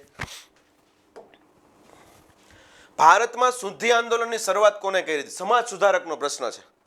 તમારે ડીવાયએસઓ હોય, પીઆઈ હોય, એસટીઆઈ હોય કે પછી આપણે એવું કહી શકીએ કે જીપીએસસી ક્લાસ 1-2 હોય, 4માં એક ટોપિક કોમન છે. એનું નામ છે સમાજ સુધારક. ભારત દેશની અંદર સમાજ સુધારણાના કાર્ય કોને કરેલા છે? સમાજ સુધારક કોણ છે? તો એમાં એક આપણે દયાનંદ સરસ્વતીને લઈએ છીએ. બરાબર. યાદ રાખજો, શુદ્ધિ આંદોલનની શરૂઆત કરનાર હતા દયાનંદ સરસ્વતી, જેને આર્ય સમાજની સ્થાપના કરી હતી મુંબઈથી. એ પણ પ્રશ્નમાંથી નીકળો છે. આ પ્રશ્ન એમ જોવા જઈએ તો લેવલ વાળો છે. અપર ક્લાસ 3 કહી શકીએ, અપર ક્લાસ 3 કહી શકીએ, પણ એટલો બધો નહીં. બરાબર. શુદ્ધિ આંદોલન એટલે શું? ક્વેશ્ચન થાય આપણને. મિત્રો એવું કહેવાય છે કે આ જે સમયગાળો હતો 19મી સદી, 19મી સદી દરમિયાન ઘણા બધા હિન્દુ લોકો હોય અથવા ઇવન ઘણા લોકો ઇસ્લામ લોકો પણ, એ પોતાનું ધર્મ પરિવર્તન કરતા હતા. પોતાના ધર્મને છોડી અને બીજાના ધર્મ તરફ આગળ જતા હતા. જોકે બધા ધર્મ સારા જ છે, આપણે કોઈને ન રોકી શકીએ. ને આપણો ભારત દેશ બિન સાંપ્રદાયિક દેશ છે, એટલે આપણે તો એ વાત થાય જ નહીં. પણ એ સમયે થોડુંક હતું. દયાનંદ સરસ્વતીને એવું કેવું થતું હતું કે તમે વૈદિક સંસ્કૃતિ તરફ પાછા વળો, તમારો જે ધર્મ છે ધર્મને તમે અપનાવી રાખો. એટલે એવું કહેવાય છે શુદ્ધિ આંદોલનના મારફતે દયાનંદ સરસ્વતીએ ઘણા બધા લોકોએ ધર્મ પરિવર્તન કરી નાખ્યો હતો. એને વૈદિક સંસ્કૃતિ તરફ પાછા વળ્યા અને હિન્દુ ધર્મની અંદર ફરી પાછું પરિવર્તન કરાવ્યું. આને કહેવાય શુદ્ધિ આંદોલન. રેડી? ચલો એનાથી આપણે આગળ જઈએ. તો આમાં જવાબ શું આવશે? શુદ્ધ આંદોલનની શરૂઆત કોને કરી? દયાનંદ સરસ્વતીએ. ભારતીય રાષ્ટ્રીય કોંગ્રેસના કયા અધિવેશનના પ્રમુખ સરદાર વલ્લભભાઈ પટેલ હતા? સિમ્પલ પ્રશ્ન છે, કરાચી અધિવેશન, ક્લાસ 3 નો પ્રશ્ન છે. પણ શું છે આ અધિવેશનની જરૂર શા માટે પડી હતી એવો ક્વેશ્ચન પૂછાય તો મેન્સના રિલેટેડ તમારે શું વાત કરવી પડે કે આ જ સમયગાળા દરમિયાન 1931નો જે સમયગાળો હતો ત્યારે તમને ખ્યાલ છે ગાંધી ઇરવિન કરાર થયો હતો. શું? ગાંધી ઇરવિન કરાર. કરાચી અધિવેશન ભરાયું એમાં મુખ્ય 2 કે 3 વાત હતી. એ ગાંધી ઇરવિન કરાર વિશે વાત કરવાની હતી. આ જ સમયગાળા દરમિયાન આ જ્યારે અધિવેશન ભરાણું એના 1 વીક પહેલા, આ જે અધિવેશન ભરાણું એના 1 વીક પહેલા એટલે કે 23 માર્ચ 1931ના રોજ મહાન શહીદ ભગતસિંહ સુખદેવ રાજગુરુને ફાંસીની સજા આપવામાં આવી હતી. આ બાબતે આ અધિવેશન ભરાણું. ગાંધી ઇરવિન કરાર બાબતે અધિવેશન ભરાણું. આ જ સમયગાળા દરમિયાન ગાંધીજીને બીજી ગોળમેજી પરિષદ ભરવા જવાનું હતું. એની આ કઈ રીતની વાર્તાલાપ કરવી, કઈ રીતે ભારત દેશને રિપ્રેઝેન્ટ કરવો, ભારતની શું જરૂરિયાત છે, આ બધી બાબતે આ અધિવેશન ભરાયેલું હતું. તો આ તમારો મેન્સનો ક્વેશ્ચન થઈ ગયો. કરાચી અધિવેશન ભરાવા પાછળ કયા મુખ્ય પરિબળ જવાબદાર હતા? સમજાય છે? હવે થોડુંક એનાલિટિકલ અપ્રોચ કરો, કેમ કે આમાં ઘણા લોકો પાસ થઈ ગયા છે જીપીએસસી ની અંદર પીઆઈમાં એક્ઝામ્પલ તરીકે. તો આ પીઆઈની પરીક્ષા જે છે પાસ થયા પછી મેન્સમાં હવે શું કરવાનું છે એની પણ આપણે થોડીક વાત કરતા જઈએ સાથોસાથ. તો કરાચી અધિવેશનના મુખ્ય 3 મુદ્દા હતા, યાદ રાખવાના છે. રેડી? ચલો એનાથી આગળ જઈએ. ભાવનગરના રાજ્યમાં નીચેના પૈકી રાજ્ય પરિષદની સ્થાપના સંવિધાન રાજ્યની શરૂઆત કોને કરાવી? બરાબર, રજવાડાનો પ્રશ્ન છે. રજવાડા જે દેશી રજવાડા આપણે કહીએ છીએ 4-4માં આવે છે, 1-2માં આવે છે, પીઆઈમાં આવે છે, ડીવાયએસઓમાં આવે ને એસટીઆઈમાં. બરાબર, એટલે એના હરેક રજવાડા જે છે એના તમારે 5-5, 10-10 પોઈન્ટ મિનિમમ ગોખી નાખવાના, બીજો કોઈ ઓપ્શન નથી. આની અંદર જે આવશે ભાવસિંહજી બીજા, ભાવસિંહજી બીજા. હવે 1 મિનિટ જોઈ લ્યો, સાવ શોર્ટમાં યાદ રાખવાનું. મોસ્ટ ઓફ જે છે એ મુખ્ય રાજા હોય ને એના પ્રશ્ન વધુ નીકળતા હોય. હરેક રજવાડામાં મુખ્ય રાજા હોય ને એના પ્રશ્ન વધુ નીકળતા હોય અને એને જ સૌથી વધુ કામ કર્યા હોય. તો એ રજવાડામાં કોણ છે આપણે જોઈ લઈ, તમને ડ્રો કરીને સમજાવી દઉં. બરાબર, જેમ કે અહીંયા જે રજવાડું હતું એ કયું હતું? મોરબી હતું. આ રજવાડું કયું હતું? મોરબી. મોરબીની અંદર મુખ્ય કોણ થઈ ગયા? વાઘજી ઠાકોર. એનો મિનિંગ એવો કે મોરબી આખું રજવાડું હતું એની અંદર સૌથી સારા કાર્ય થયા છે, ઇજનેરી કલા કૌશલ્ય જોવા મળેલા છે, તેની અંદર મુખ્ય વ્યક્તિ કોણ જવાબદાર? વાઘજી ઠાકોર. બીજા ઘણા રાજા હતા પણ મુખ્ય કોણ? તો કે વાઘજી ઠાકોર. બરાબર, અહીંયા આપણે એવું કહીએ છીએ જામનગર. જામનગરની અંદર મુખ્ય રાજા છે રણજીતસિંહજી. નવાનગર તરીકે પણ આપણે ઓળખીએ છીએ એને. બરાબર છે. એનાથી આપણે આગળ જઈએ એટલે અહીંયા આવે રાજકોટ. રાજકોટની અંદર આવે લાખાજીરાજ અથવા લાખાજીરાજ આપણે કહીએ છીએ, ધ કે જ. બરાબર, આ યાદ રાખજો, રાજકોટમાં એ આવશે. બરાબર, અહીંયા માની લો કે ગોંડલ છે તો ગોંડલની અંદર ભગવતસિંહજી. ક્લિયર? એવું કહેવાય છે મિત્રો કે જામનગર છે, જામનગરના રજવાડા એની જ એક શાખા રાજકોટ આવી. રાજકોટના જે રજવાડા છે એની જ શાખા એક ક્યાં આવી? તો કે ગોંડલ. બરાબર, અને બીજી એક મોરબી શાખા છે એ પણ ક્યાંક ને ક્યાંક જાડેજા વંશજની જ શાખા આપણે કહી શકીએ. પછી આવે કચ્છ. કચ્છની અંદર રાવ ખેંગાર થઈ ગયા, રાવ ખેંગાર. અને એક અહીંયા આવે ગાયકવાડ, એની અંદર સયાજી રાવ, સયાજી ગાયકવાડ ત્રીજા. સમજાણું હું શું કહેવા માંગુ છું? મિત્રો રજવાડાના જ્યારે પ્રશ્ન નીકળે ને જ્યારે પ્રશ્ન એટલે એ રજવાડાનો જે મુખ્ય રાજા એક થઈ ગયો હોય કે જેના લીધે એ શહેર જે છે ઇજનેરી કલા કૌશલ્ય અને એની અંદર સારામાં સારી બધી વસ્તુ થયેલી છે, એ રાજાના સૌથી વધુ પ્રશ્ન નીકળતા હોય છે. અત્યાર સુધી આવું તમે કોઈ પણ પરીક્ષામાં જોઈ લો. એ રાજાનું નામ તમારે ખાસ યાદ રાખવાના, બીજાના હજી નો રહેતો કાંઈ નહીં. મોરબીની અંદર આખું મોરબી શહેર વસાવનાર વ્યક્તિ હતા વાઘજી ઠાકોર. એ તમે મણિ મંદિર લઈ લ્યો, પાડાપુર લઈ લ્યો. ગુજરાતની અંદર અથવા સૌરાષ્ટ્રની અંદર આપણે એવું કહી શકીએ સૌ પ્રથમવાર કાર આવી. બરાબર, હેલિકોપ્ટર લઈ આવ્યા એ વાઘજી ઠાકોર હતા. જામ રણજીતસિંહની વાત કરીએ, એવું કહેવાય છે, તમે વારંવાર બોલો છો કે સૌરાષ્ટ્રનું પેરિસ એટલે ક્યું? તો કે જામનગર. કેના લીધે? રણજીતસિંહજીના લીધે. સારામાં સારા પેલેસનું નિર્માણ કરેલું છે. બરાબર, જોકે એવું કહેવાય છે કે રણજીતસિંહજી છે એ સૌરાષ્ટ્ર કરતાં વધારે પાછા રહેતા લંડનમાં. શું કામ? કેમ કે ક્રિકેટના શોખીન હતા. બરાબર, એટલે ઘણા જે છે સ્થાનિક પ્રજા એને એ વાતનું દુઃખ પણ લાગતું, પણ એને ઘણા બધા સારા કાર્ય કર્યા છે એ પણ આપણે યાદ રાખવા જોઈએ. લાખાજી રાજ તમે લ્યો તો લાખાજી રાજના પુષ્કળ કાર્ય છે. રાજકોટની અંદર, બરાબર, એ કૃષિ બેંકની શરૂઆત કરાવી હોય, પુસ્તકાલયની શરૂઆત કરાવી હોય સ્ત્રીઓ માટે, બરાબર, પછી ક્યાંક ને ક્યાંક સભાની શરૂઆત કરાવી હોય તો એ લાખાજી રાજ આપણે એને યાદ કરવા પડે. ભગવતસિંહજી ભગા બાપુ વિશે તો શું કહેવું, બરાબર. આ ભગા બાપુ એટલે આપણે એવું કહી શકીએ કે જેની નોંધ વિદેશ લેવલે જે રાજા રજવાડા હતા ને એ નોંધ લેતા. અને ભગા બાપુનું એક વાક્ય ખૂબ જ પ્રખ્યાત છે, હું વારંવાર બોલું છું વિદ્યાર્થીઓને, કે ભગવતસિંહજી શું કહેતા, બધા રાજાઓ અથવા બીજા રાજાઓ એવું વિચારતા, બરાબર, ઘણીવાર દેશને આગળ લાવવા માટે, એના પ્રાંતને આગળ લાવવા માટે કર વધુ નાખતા, પણ ભગા બાપા એક જ એવા હતા, ભગવતસિંહજી એક જ એવા હતા કે જે નવો કર કયો નાખવો એના કરતા કયો કર એમાંથી ડિક્રીઝ કરવો અથવા તો નાબૂદ કરવો એના વિશે વિચારતા. સમજાય છે? આનું પ્રખ્યાત વાક્ય. ભગવતસિંહજી એક જ વ્યક્તિ એવા કે નવા કર વિશે તો વિચારે જ નહીં, જે કર ઓલરેડી નાખેલા છે એમાંથી આપણે કયો નાબૂદ કરી શકીએ છીએ અને કઈ રીતના સ્થાનિક લોકો જે છે ને મદદરૂપ થઈ શકીએ છીએ, એ ભગવતસિંહજી હતા. ટ્રામ ટ્રેન લઈ આવ્યા હતા, બરાબર, ઇલેક્ટ્રિસિટી સૌરાષ્ટ્રમાં લઈ આવ્યા હતા. રોડ રસ્તા તમે જુઓ, ગોંડલ, ધોરાજી, ઉપલેટા, આ વિસ્તારના તમારા રોડ રસ્તા જોઈ લેવાના, બધા ભગા બાપુના કરેલા છે, બરાબર. અને સૌથી વધુ પહેલું તમે સાંભળેલું હશે કે ક્યાંક ને ક્યાંક સ્ત્રીઓ જે છે એ પોતાના ઉપર આવી રીતના લઈને જતા હોય તો પેલો જે કરાવેલું હતું, એક્ઝેક્ટ મને નામ ભૂલાઈ ગયું તળપદું, પણ એ સ્ત્રીઓ માટે પણ ઘણા સારા કાર્ય કરેલા છે, બરાબર. એવું કહેવાય છે કે ફરજિયાત શિક્ષણ કરાવ્યું હતું સ્ત્રીઓ માટે, એ પણ ક્યાંક ને ક્યાંક કોને તો કે ભગા બાપુએ.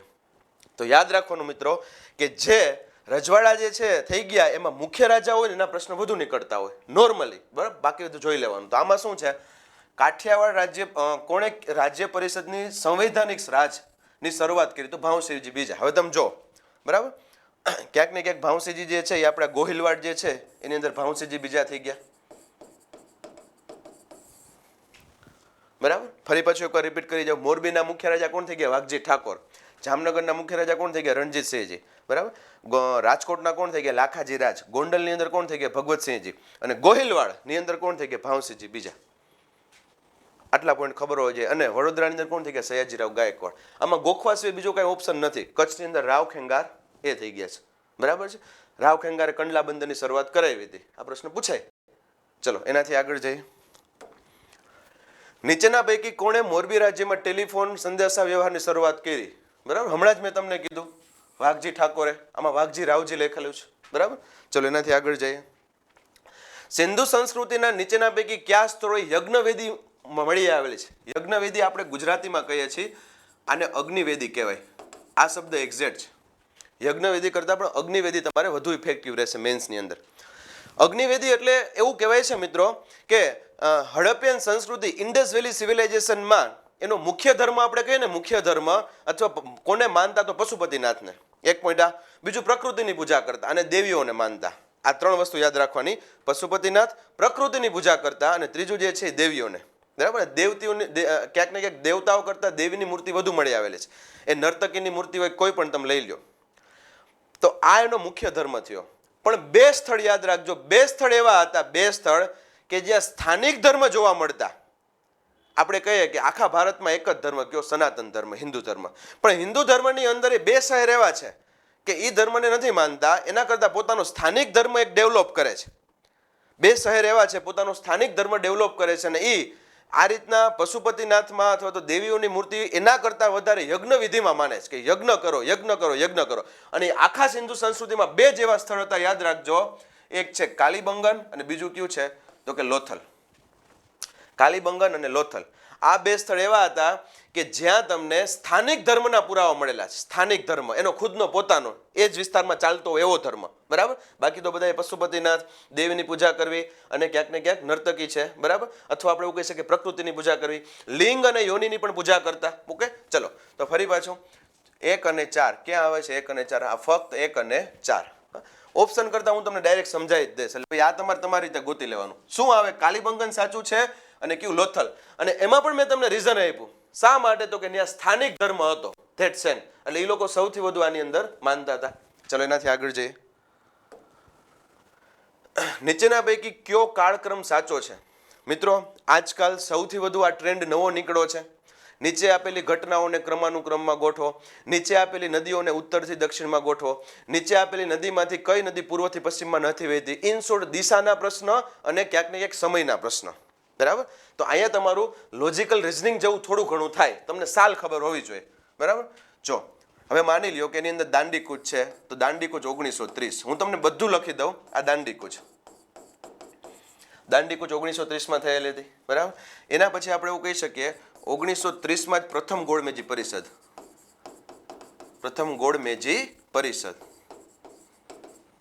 પછી 1931ની આસપાસ આપણે એવું કહી શકીએ કે શું થયેલું હતું, તો ગાંધી ઇરવિન કરાર. મિત્ર 1930 થી 1932 એવું છે ને કે જેમાં 6-7 ઘટના બની જાય. આ સમયગાળા દરમિયાન 6-7 ઘટના બની જાય, બધી હું તમને દેખાડું છું. 1931માં શું હતું? કરાચી અધિવેશન. જેવું કરાચી અધિવેશન પૂરું થયું, ગાંધીજી ક્યાં ગયા? બીજી ગોળમેજી પરિષદમાં. 1931માં શું આવે તો કે બીજી ગોળમેજી પરિષદ,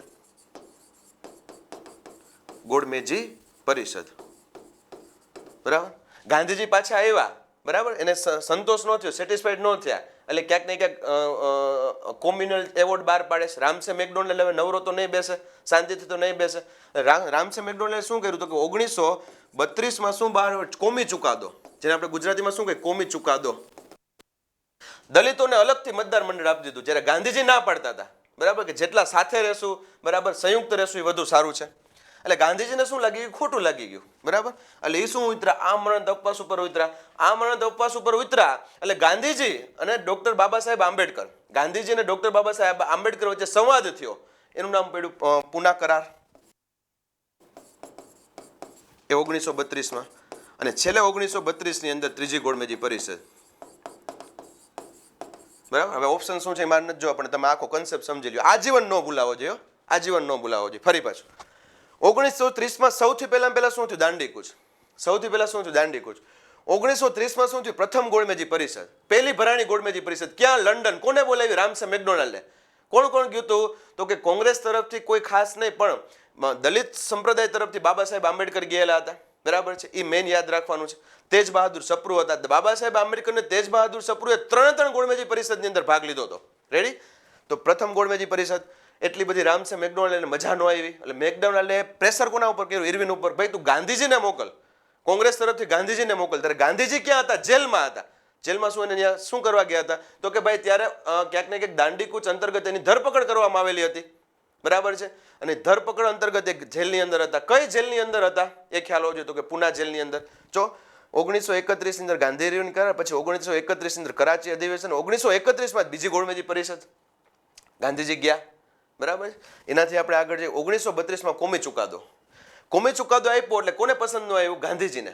એટલે ગાંધીજી અને બાબા સાહેબ આંબેડકર વચ્ચે કંઈક કરાર થાય છે. કરાર ક્યાં નામ થોડું પૂના કરાર તરીકે ઓળખાણો, બરાબર. પૂના કરાર પૂરો થયેલા છેલ્લે કોણ આવે? ત્રીજી ગોળમેજી પરિષદ, બરાબર. એટલે જોઈ લ્યો, આ દાંડીકૂચ, પ્રથમ ગોળમેજી પરિષદ, ગાંધી ઇરવિન કરાર, કોમી ચુકાદો. આ સાચો આન્સર છે. આમાં તો 4 જ આપ્યા છે, આપણે બધાય કરી લેવાના. યાદ રાખજો, આ એક જ એરા, એટલે કે સમયગાળો, આ એક જ એવો સમયગાળો છે 30 થી 32નો કે જેમાં આટલી બધી ઘટનાઓ બને છે, અને બધી ઇમ્પોર્ટન્ટ છે. 3 ગોળમેજી પરિષદ સાંભળજો, એક દાંડીકૂચ, બરાબર, એક ગાંધી ઇરવિન કરાર, પછી કોમી ચુકાદો, પૂના કરાર અને કરાચી અધિવેશન. ટોટલ કેટલી ઘટના થઈ? 8 ઘટના થઈ. અને આમાં જ્યારે પ્રશ્ન નીકળ્યો હોય, તમારે જોઈ લેવાની છૂટ, જ્યારે પ્રશ્ન નીકળે ત્યારે આ શું પૂછે છે? ક્રમાનુક્રમમાં ગોઠવો. આ જ પૂછે છે, કાળક્રમમાં ગોઠવો. ચલો એનાથી આગળ જઈએ. સૌ પ્રથમ આર્ય સમાજની સ્થાપના ક્યાં થઈ હતી? મુંબઈ. ક્લાસ 3. આમાં કઈ ડિટેલમાં જવાની જરૂર નથી. ચલો, ભગતનું ગામ એટલે કયું શું? તો કે સાયલા. આ ઇમ્પોર્ટન્ટ નથી. હા, કદાચ પ્રશ્નમાં પૂછે કઈ નદી કિનારે, તો લીમડી ભોગાવો. આવું કરવાનું. આ જિલ્લાના પ્રશ્નો તમે કર્યા એટલે આવડે જ, બરાબર. આ ક્લાસ 3 ના પ્રશ્નો છે. ચલો એનાથી આગળ જઈએ. અમદાવાદ ખાતે આવેલું રાણીનો હજીરો બાબતે નીચેના પૈકી કયો વિકલ્પ સાચો છે? તો કે રાણો ભાનુમતીનો મહેલ. ખોટું. ભાનુમતી જે છે હિન્દુ ક્યાંક ને ક્યાંક આવે, એટલે આમાં એ નહીં આવી શકે. તેનું નિર્માણ સિદ્ધરાજ જયસિંહે કરે, એવું ક્યાંય ભેગું નથી થાય એમ. તે એક મકબરો હતો. આ સાચું. સોલંકી રાજા. આ પણ ખોટું. મકબરો હતો. મકબરો એટલે શું? ઘણા ક્વેશ્ચન થશે, કાંઈ ચિંતા કરવાની જરૂર નથી. કોઈ પણ વ્યક્તિ મૃત્યુ પામે ઇસ્લામ ધર્મમાં, એટલે એમાં દફન વિધિ આવે. અંતિમ સંસ્કાર કેવો છે? દફન વિધિ છે. દફન વિધિ કર્યા પછી જો એના ઉપર સ્મારક કરી દેવાનું આવે, સ્મારક, તો એને આપણે શું કહીએ છીએ? મકબરો. સૌથી મોટું એક્ઝામ્પલ મકબરોનું તમે લ્યો ને, જે 7 અજાયબીમાંનું એક છે. કયું આવે? તાજમહાલ. તાજમહાલ એક પ્રકારનો મકબરો જ છે. આવું જ આવે હજીરો શબ્દ, બરાબર. હવે તમને એમ થશે હજીરો એટલે શું? તો યાદ રાખવાનું કે એવું કહેવાય છે કે ખાસ કરીને રાજવંશમાંથી હોય અને ખાસ કરીને લેડીઝ હોય ત્યારે હજીરો શબ્દનો ઉપયોગ થતો હોય, પણ હજીરો એટલે ક્યાંક દફન વિધિ જ તે, બરાબર છે. અને એ કોણ હોય તો કે એની અંદર મોટા ભાગે રાણી હોય છે. રોજો શબ્દ યુઝ કર્યો હોય છે, રોજો, જેમ કે સરખેજનો રોજો. રોજામાં એવું છે મિત્રો, મોટા ભાગે એવું કહેવાય છે કે કોઈ વ્યક્તિ જે છે એ સંત હોય, બરાબર, ઇસ્લામ ધર્મની અંદર મોટા થઈ ગયા હોય. જેમ કે અહીંયા સરખેજનો રોજો છે, ત્યાં કોને દફનાવવામાં આવેલા છે? શેખ અહેમદ ખટુગંજ બક્ષ, જે અહેમદ શાહના શું હતા? ગુરુ હતા. ત્યારે રોજો શબ્દ લાગે છે, બરાબર. મકબરો લાગે છે અમુક જગ્યાએ આપણે હજીરો કહીએ છીએ. સામાન્ય વ્યક્તિ મૃત્યુ પામે તો આપણે દફન વિધિ કરેલું ખાસ કરીને કબર કહીએ છીએ. તો કબર કયો, રોજો કયો, મકબરો કયો, બધું એક જ, પણ ડિપેન્ડ છે કયા વ્યક્તિને ત્યાં દફનાવવામાં આવેલા છે એના ઉપરથી નામકરણ થતું હોય. ચલો, કઈ બૌદ્ધ પરિષદ સંપ્રદાયમાં મહાયાનની ચડતી થઈ? હિનયાન, મહાયાન. હિનયાન પ્લસ મહાયાન. એવું કહેવાય છે મિત્રો, ચોથી બૌદ્ધ સભા હતી. ચોથી બૌદ્ધ સભા કુંડલવનમાં ભરાણી હતી. કુંડલવન ક્યાં આવે? જમ્મુ કાશ્મીર. રાજા કનિષ્કની અધ્યક્ષતામાં, અથવા રાજા કનિષ્ક ત્યારે રાજા હતા, કનિષ્ક રાજા. આ સમયગાળા દરમિયાન હિનયાન અને મહાયાનના બે ફાટા પડ્યા હતા. એની પેલા સમ્રાટ અશોકના સમયમાં ભરાયેલી હતી, બરાબર. અને આના અધ્યક્ષ હતા વસુમિત્ર. થઈ ગયું રેડી? ચોથી બૌદ્ધ સભા આખી થઈ ગઈ. ચોથી બૌદ્ધ સભામાં મુખ્ય શું થયું હતું? તો આપણે એવું કહી શકીએ કે ક્યાંક ને હિનયાન મહાયાનના ફાટા પડ્યા, બરાબર. એટલે આપણે એમાં શું આવશે? ચોથી બૌદ્ધ સભા આવશે. મહાયાન યાદ રાખજો, સમ્રાટ અશોક જે છે અને મહાયાન જે છે અપનાવ્યું હતું. મહાયાનની અંદર ખાસ કરીને મહાન પુરુષો, રાજા રજવાડાઓ જે છે સૌથી વધુ અપનાવતા હતા. મહાયાન પેલું શું છે? હિનયાન. આવું જ આપણે જૈન ધર્મમાં શું કરીએ? શ્વેતાંબર, દિગંબર. યાદ રાખજો, જૈન ધર્મમાં બે ભરાયેલી છે, જ્યારે બૌદ્ધ ધર્મની અંદર 4 ભરાયેલી છે. બૌદ્ધ ધર્મમાં સૌથી પહેલી જે ભરાયેલી ત્યારે અજાતશત્રુ હતા, હર્યક વંશના રાજા. બીજી જ્યારે ભરાયેલી હતી ત્યારે કાલાશોક હતા, બરાબર. કયા વંશના રાજા હતા? તો આપણે એવું કહી શકીએ પહેલા હર્યક આવે, પછી શિશુનાગ આવે, બરાબર. એના પછી ડાયરેક્ટ આવશે મૌર્ય વંશ, અને પછી આવશે રાજા કનિષ્કનો વંશ, કુષાણ વંશ. આ 4 બૌદ્ધ સભા થઈ ગયો, બરાબર. હર્યક વંશના રાજા કોણ હતા? અજાતશત્રુ. શિશુનાગ વંશના રાજા કોણ હતા? કાલાશોક. મૌર્ય વંશના કોણ હતા? સમ્રાટ અશોક. અને કુષાણ વંશના કોણ હતા? કનિષ્ક. આ 4 બૌદ્ધ સભા યાદ રાખવાની છે. પૂછાય પ્રશ્ન, બરાબર. જૈન ધર્મની અંદર 2 સભા ભરાયેલી હતી. એક જે છે એ પાટલીપુત્ર ખાતે ભરાયેલી હતી, અને બીજી આપણા ગુજરાતમાં ભરાયેલી હતી. પાટલીપુત્રમાં જ્યારે ભરાયું ત્યારે ચંદ્રગુપ્ત મૌર્ય હતા, અને અહીંયા કોણ હતા? ધ્રુવસેન હતા. ધ્રુવસેન પહેલા, એ પણ યાદ રાખજો. ચલો એનાથી આગળ જઈએ. પોતાનો દરજ્જો વધારવા માટે તેમજ સ્થાન મજબૂત કરવા માટે ચંદ્રગુપ્ત બીજાએ નીચેના કયા રાજવંશ સાથે વૈવાહિક જોડાણ કર્યા હતા? એલિમિનેટ સિસ્ટમથી આપણે આગળ જઈએ. એલિમિનેટ કરો. લીછવી કન્યા જે હતી એ ચંદ્રગુપ્ત પહેલામાં હતી. યાદ રાખજો, ચંદ્રગુપ્ત પહેલા. મામા ચંદ્રગુપ્ત બીજાની વાત કરીશ. કેની વાત કરી? ચંદ્રગુપ્ત બીજાની, બરાબર. નાગ વંશની રાજા કુબેર, નાગ કન્યા કુબેર સાથે લગ્ન કર્યા હતા ચંદ્રગુપ્ત બીજાએ. હોશિયાર માણસ તો હતા જ તે, બરાબર. એને આખું સામ્રાજ્ય વધારવું હતું. અને એવું કહેવાય છે કે ગુપ્ત વંશ જે છે એ ભારતનો સુવર્ણયુગ તરીકે પ્રખ્યાત છે. એની પાછળ કયા વ્યક્તિ જવાબદાર છે? ચંદ્રગુપ્ત બીજા. સોલંકી વંશ જે છે એ ગુજરાતના સુવર્ણયુગ તરીકે ઓળખાય છે કયા વ્યક્તિના લીધે? તો કોણ આવશે? સિદ્ધરાજ જયસિંહ. મુઘલ વંશ છે, મુઘલ વંશી ભારતના ઇતિહાસની અંદર સ્થાપત્યનો સુવર્ણયુગ તરીકે ઓળખાય છે કયા રાજાના લીધે? શાહજહાંના લીધે. એક સ્ટેપ આપણે આગળ જવાનું, બરાબર. સુવર્ણયુગ છે કયો એ તો ખબર જ હોય, પણ કયા રાજાના લીધે એ પણ આપણે કરવાનું છે. ચલો એનાથી આગળ જઈએ. આ કદમ નહીં આવે. ઇન શોર્ટ આપણે કહીએ ને તો નાગવંશ એક જ આવે ખરેખર જોવા જઈએ ને તો, પણ આપણે આમાં ઓપ્શનની અંદર એલિમિનેટ કરીએ ને તો આની અંદર 3 અને 2 આવશે. જો એક તો ક્યાંય આવે જ નહીં. લીછવી કુળ આવે એટલે ચંદ્રગુપ્ત પહેલો, એટલે એક જ્યાં હોય ને બધું ડિલીટ કરો. આ ડિલીટ, આ ડિલીટ અને આ ડિલીટ. તો વૈધા ક્યાં? એક જ વૈધા. અને એમાં 2 અને 3 બે પાછા, 2 પાછા ને 3 પાછા. હવે યાદ રાખજો, આમાં આપેલું છે આપણે વાકાટક માની લઈએ છીએ, આપણે કઈનો વિરોધ નથી કરવો, પણ એવું કહેવાય છે ચંદ્રગુપ્ત બીજો છે ને, બીજો એની પુત્રી હતી ને, પુત્રી, એ પુત્રીને ક્યાં આપી હતી? વાકાટકમાં આપી હતી. એની પુત્રીના લગ્ન વાકાટક સામ્રાજ્ય હારે કરાવ્યું હતું, વાકાટકની હારે કરાવ્યા હતા. એટલે આમ જોવા જઈએ તો વૈવાહિક રાજ સંબંધ કીધા છે તો એના ખુદના પણ આવી ગયા અને એમની દીકરીના પણ આવી ગયા. તો રાઈટ આન્સર શું થશે? નાગવંશની કુબેર નાગા આપણે જે કહીએ છીએ, અને બીજું કયું આવે? વાકાટક, બરાબર. ચલો એનાથી આગળ જઈએ. રુદ્રદામનના ઈસવીસન 150ના જુનાગઢના શિલાલેખોમાં શું છે? તો આપણે એવું કહી શકીએ સંસ્કૃત ભાષા, બરાબર. આ તો હાવ ગોખાઈ ગયેલું છે, જોઈ લ્યો ફટાફટ. ભાષા, લિપિ, બરાબર. અહીંયા રાજા સૌથી પહેલા કોણ આવશે? સમ્રાટ અશોક, બરાબર. બીજું કોણ આવશે? રુદ્રદામન. અને ત્રીજો કોણ આવશે? સ્કંદગુપ્ત. કોણ આવે મિત્રો? સ્કંદગુપ્ત. ભાષાની અંદર કઈ આવશે? સમ્રાટ અશોકની અંદર પાલી ભાષા, બરાબર. લિપિ કઈ આવે તો કે બ્રાહ્મી. બ્રાહ્મી પછી બધામાં બ્રાહ્મી જ આવશે, પણ અહીંયા બે શું થઈ જાય? સંસ્કૃત ભાષા થઈ જાય. કઈ? સંસ્કૃત ભાષા. પણ આ કોમન છે. બીજા બે શબ્દ હું તમને નવા કહું. પ્રશ્ન પૂછાય કે સમ્રાટ અશોકનો શિલાલેખ કઈ નદી કિનારે આવે? સોન રેખા નદી કિનારે, અથવા બીજું નામ શું છે? સુવર્ણ સિક્તા, બરાબર. સમ્રાટ અશોકનો શિલાલેખ જે છે, બરાબર છે, એ શિલાલેખ સૌ પ્રથમવાર શોધનાર કોણ હતા? ઉકેલનાર કોણ હતા? આવો પ્રશ્ન પૂછી શકે. સમ્રાટ અશોકનો શિલાલેખ જે છે એમાં ખાસ કરીને રુદ્રદામનનો શિલાલેખ આખા ભારતનો, રુદ્રદામનનો શિલાલેખ આખા ભારતનો સૌ પ્રથમ શુદ્ધ શિલાલેખ છે સંસ્કૃત ભાષાનો. પ્રશ્ન પૂછાય કે સૌ પ્રથમ સંસ્કૃત ભાષાનો શુદ્ધ શિલાલેખ ક્યાં આવેલો શુદ્ધ લેંગ્વેજમાં, તો એ ક્યાં આવશે? તો આપણે એવું કહી શકીએ સમ્રાટ અશોકનો શિલાલેખ.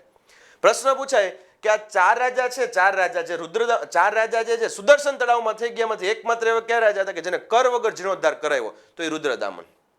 આવા પ્રશ્ન આવડવા જોઈએ. રેડી? ચલો એનાથી આગળ જઈએ. સત્યશોધકની સ્થાપના મહારાષ્ટ્રમાં કોને કરી હતી? જ્યોતિબા ફૂલે. ક્લાસ 3, બરાબર. સાલબાઈની સંધિ 1782માં ખાલી જગ્યા અને ખાલી જગ્યા વચ્ચે થયેલી હતી. કાંઈ નથી. જેમ એંગ્લો મૈસૂર યુદ્ધ હતી એમાં એંગ્લો મરાઠા યુદ્ધ છે. એંગ્લો મરાઠા યુદ્ધ 3 થયા હતા. એની અંદર સૌથી પહેલું જે થયું ને ત્યારે સાલબાઈની, બીજાની અંદર દ્વિરાજ ઘાટની સંધિ, બરાબર. હવે એમ થાય છે ત્રીજામાં શું થયું? કાંઈ ન થયું. પેશવાઈ શાસનનો અંત. સમજાણું આખી વાત? ઓની અંદર યાદ કરો તો કઈ સંધિ થઈ હતી?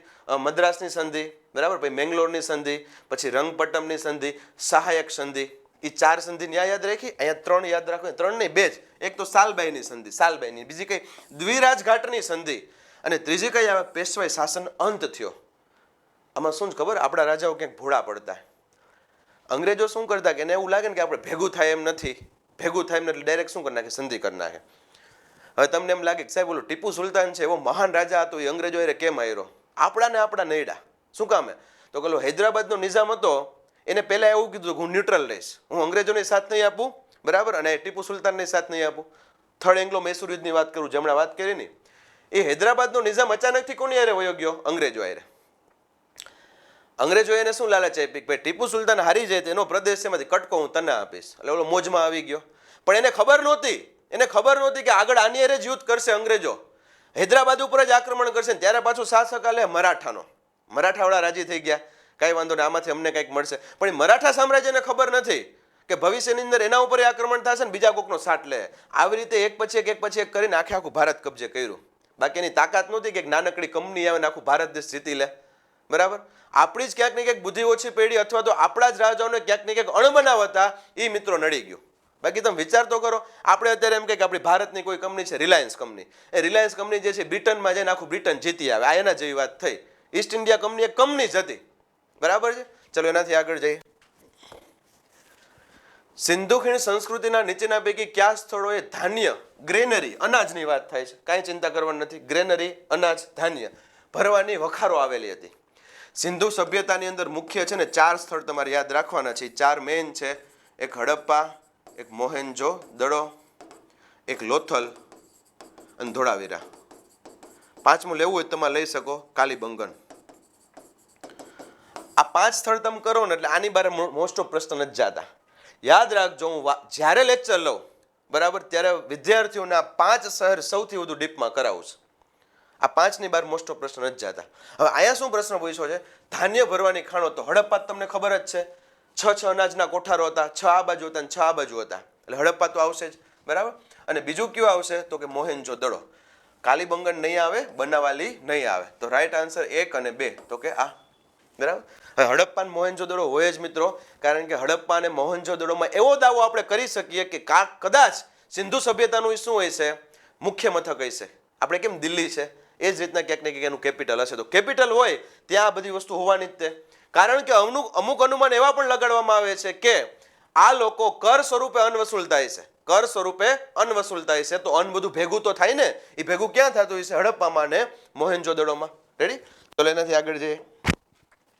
ઉત્તરાધિકારી માટેની લડાઈમાં કયા મંત્રી અશોકને તેના ભાઈઓની વિરુદ્ધ મદદ કરી હતી? મંત્રીનું નામ છે રાધાગુપ્ત.